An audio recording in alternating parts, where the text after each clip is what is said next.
Owner Bob Commons is a self-taught foundry expert who designs and casts some of the finest solid bronze hardware in the country.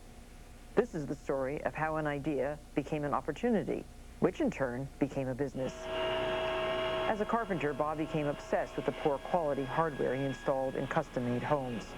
The only hardware that was available was like bright, shiny brass.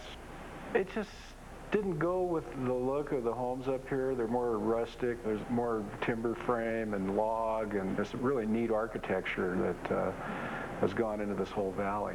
We had spent up to a year building the home, and then it just the whole thing would fall apart on the hardware detail. Bob took his time thinking about creating his own line of hardware, one that was a better aesthetic fit. Well, I just thought about it for about 15 years, that somebody ought to do something to be able to fill this void. I wanted to be able to see something that pleased my eye on the finished product. Armed with only rudimentary knowledge about metal, Bob began casting. In the 8th grade, I took metal shop. I remember doing it. I thought that was kind of cool. That was one of the few classes I got an A in. I thought you could just melt the stuff and it would just get liquid, and you could pour it into a mold and you'd have a part. And it just didn't work that way. It just kind of oozed out of the crucible, or almost like glass. I don't know, I went through about 6 months of failure, and then I got turned on to the wonderful world of ingots, meaning metal that was made by companies that expressly for casting, and voila, I got these beautiful parts, and then I got my enthusiasm back up again, and so we started making stuff. While Bob had no formal background in design, he began creating prototypes with simple shapes and clean contours. I'd draw up the basic shape on a piece of paper, and then I transfer it onto a block of wood and cut it out with a bandsaw. And the main thing is that it feels good in my hand, that it's a good functional piece. This is a piece actually I made for a job for a Sun Valley company. This is carved out of basswood. Then you take a little Bondo and play with it. That's one of the nice things about pattern making is that you don't have to have a beautiful piece of wood when you're done. It's just the shape. I spent a good part of my life working with really good architects and designers. You gain a feel for things after being involved in the process from the beginning to the end. I mean, this happened a lot in the building trades, where they want a curved newel on a staircase or with a curved rail or something, and they kind of tell you what they want, but you got to actually come up with the thing. These bold spare designs are an example of form following function. Bob's conviction that he could make something better than what was out there created a revolution in hardware. 10 years after he cast his first piece, Bob still works on design with head pattern maker Scott Whitehead and concerns himself with long-range planning. His son Josh and his daughter Amy handle the day-to-day operations. We actually don't work one-on-one very much together. Okay. She does a lot of the marketing related stuff, and I'm more involved in production. Amy and Josh inherited a passion for quality from their parents. Hardware looks great. They pay so much attention to detail that it's almost a flaw. Even the trim detail in their house is really spectacular. I think that it's just something that we take a lot of pride in and we care about. Bob Commons created a company in an industry he knew nothing about by learning from his mistakes and persevering. His passion and his products promise to become an enduring legacy for his children. I just want to continue to grow at a controlled rate. I want to be around for a long time. We don't want to do the wham bam, make it rich quick and sell the whole thing off. We want to be a company that 50 years from now, people think of kind of as a household name in custom hardware. Coming up later, how to test the soil in your garden. And next, it's a really good thing to know what kind of glove is the right glove for the right job.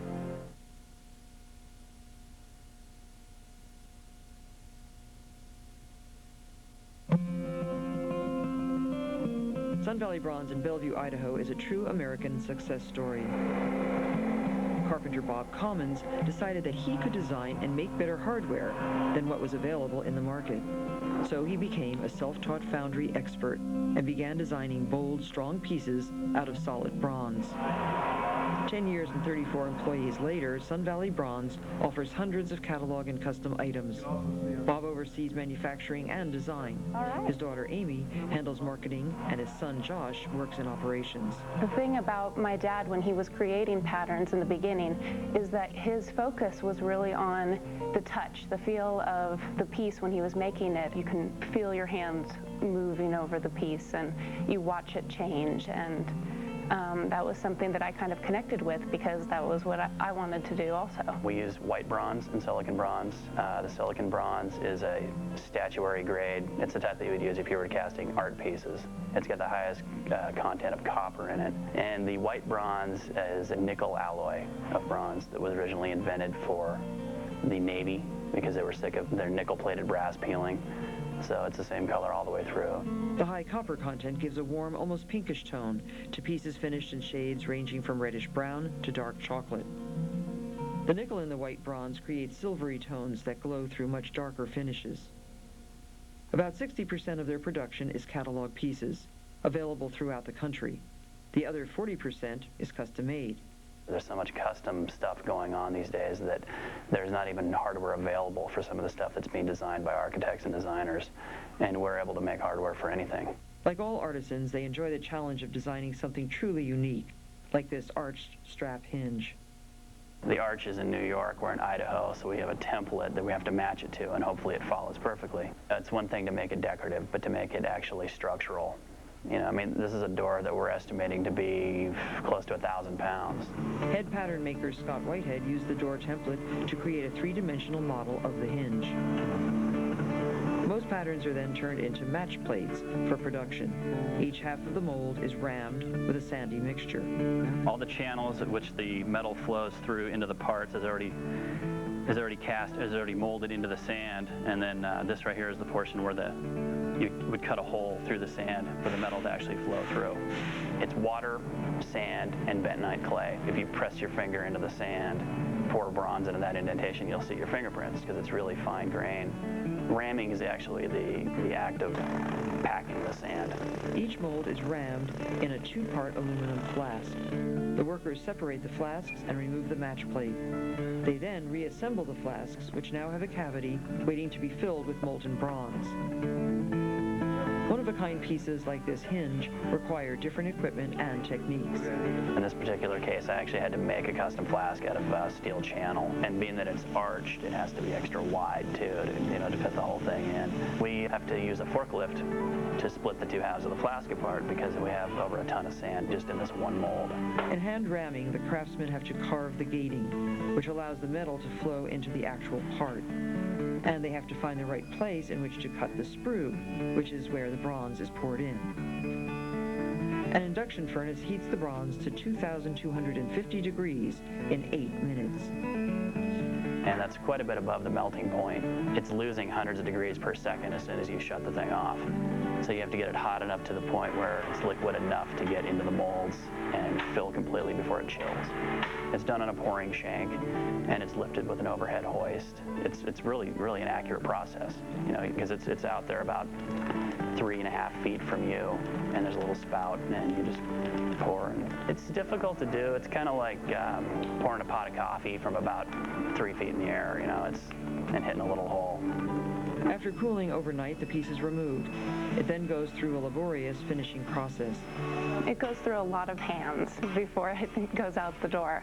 We have to buff it and finish it, grind it. Then it gets into the chemical that we dip the bronze in that oxidizes the metal. Then after that, our great crew in the patina shop, they'll hand buff it, they'll hand wax it, and then they'll assemble it.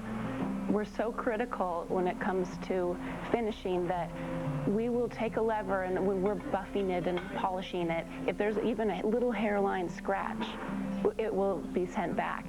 Working with family isn't always easy, but it doesn't seem to be a problem for Amy and Josh. I see my brother outside of work, and actually he's one of my best friends. I'm surprised that it can work this well. Because you're family, it's easier sometimes to fight because you're less likely to be worried about, you know, what they think. One thing they do agree on is that they want to remain in Sun Valley, Idaho, and they want to maintain their father's tradition. I think he's a genius. He's so energetic and he's so excited about finding better ways to do things, you know, and creating new things. It's a really great quality of life. We are able to have a nice facility where our dogs can come to, and our crew is, you know, a bunch of really great people. It really wouldn't happen if we didn't have every person here. We want to be a company that 50 years from now, people think of kind of as a household name in custom hardware. If you really want to appreciate the beauty of something, learning how it's made makes you value it even more.